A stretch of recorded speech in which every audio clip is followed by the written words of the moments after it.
In this video class, we want to review simplifying radicals. I'm going to work a few examples and give you a few practice problems as well. Now, I've started off on the left-hand side with some perfect squares or perfect cubes, just to illustrate, just to remind you really what it is we're trying to do with the radical. We are taking a number, and if we're dealing with a square root, such as root 16, you can say square root of 16, or root 16 is perfectly acceptable. That's likely how you'll hear me phrase it. But we're asking ourselves what number times itself will give you the radicand, the number under the radical. And so the radical is this little thing right here. It normally actually has, it's written more like this. I get a little lazy with it, but that's technically how it's written. And the radicand is the number under the radical. Well, we know 16 is a perfect square. We know our multiplication tables that 4 times 4 is 16. So the root of 14, excuse me, the square root of 16 or root 16 equals 4. What about root 25? Well, that is 5. 5 times 5 gives you 25. 100, that's 10. 10 times 10 gives you 100.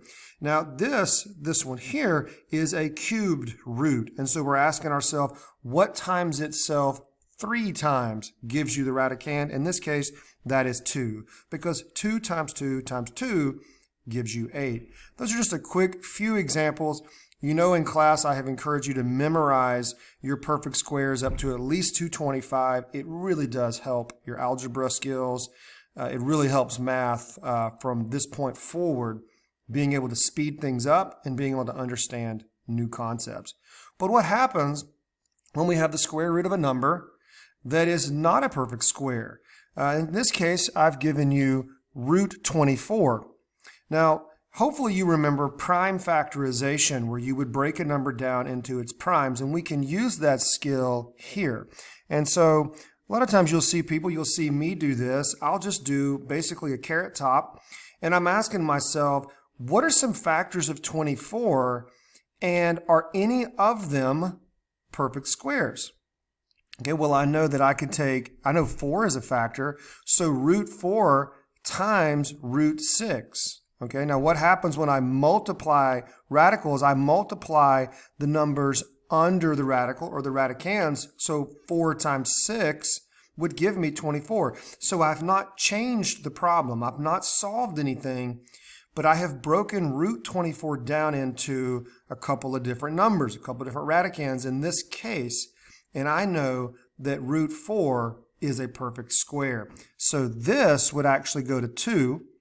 Root 6 stays the same. Now root 6, there are no other roots or factors under 6 that are perfect squares. They're all going to be prime numbers, 2 and 3.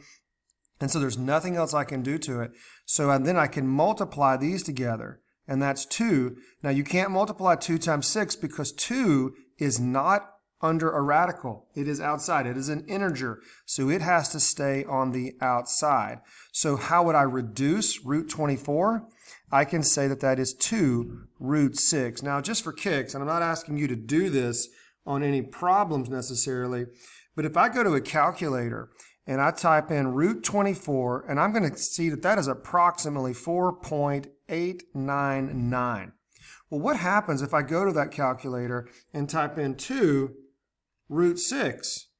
You will see that you get approximately 4.899. Now, in a calculator like a TI-84 that will take it to 8 or 9 decimal places, you will see that they match perfectly as far as the calculator will give you. So all we're doing here is we are simplifying. That's all we're doing. We're not solving. It's kind of like this. When you were learning fractions and you solved a problem and you got 4/8, and your teacher said, simplify it or reduce it. And you say, okay, well, they're both divisible by 4, and that's 1/2. Now, we know that they're all equal to 0.5. They're all equal to 1/2. But you have simplified or reduced that fraction. That's exactly what we're doing here. Same concept. Root 24, I know there's a perfect square in it, and my job is to pull it out. All right? So let's go ahead and look at this other example.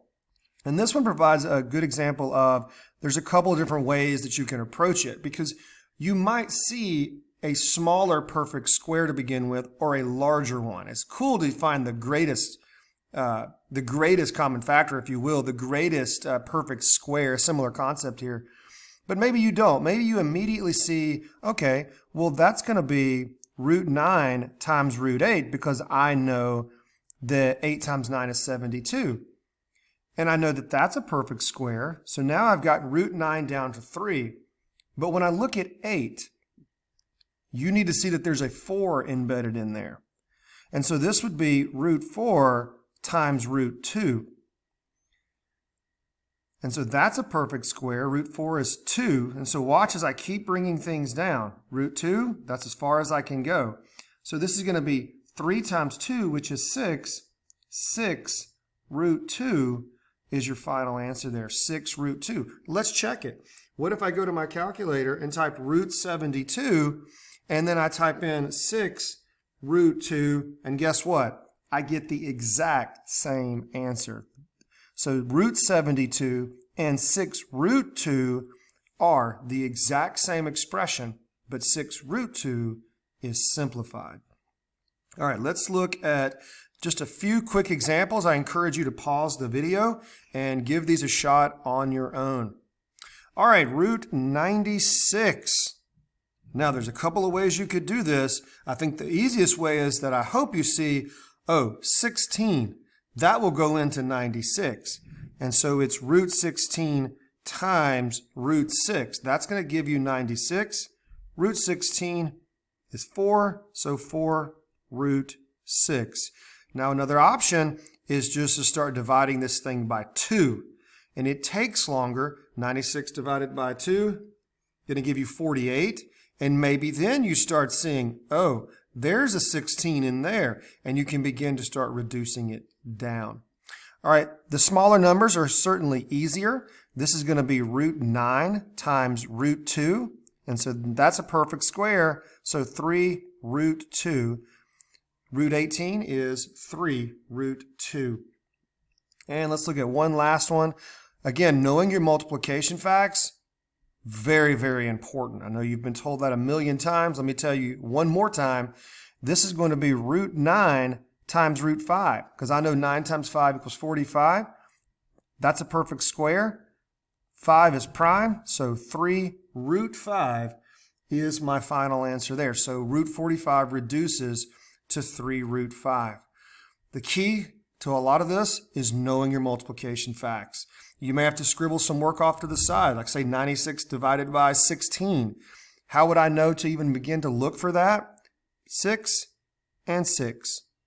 All right, I'm seeing these 6s and I'm thinking, I know that, 6 times 6 is 36.